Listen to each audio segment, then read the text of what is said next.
Share ko lang pala 'tong 14 years na naming lagayan ng bigas. Ganito rin ba ang lagayan niyo ng bigas?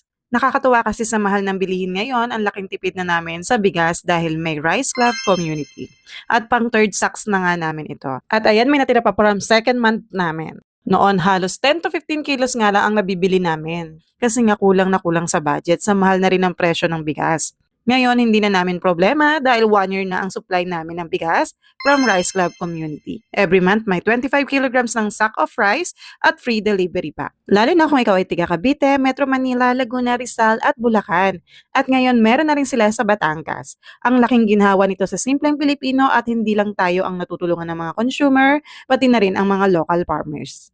For as low as 8,400 membership, may 1 year supply ka na ng bigas. O katumbas, 700 per month lang ang sako ng 25 kilograms of rice. Kesa sa normal na nabibili natin na hindi bababa sa 1,000 per sack at pre-delivery pa.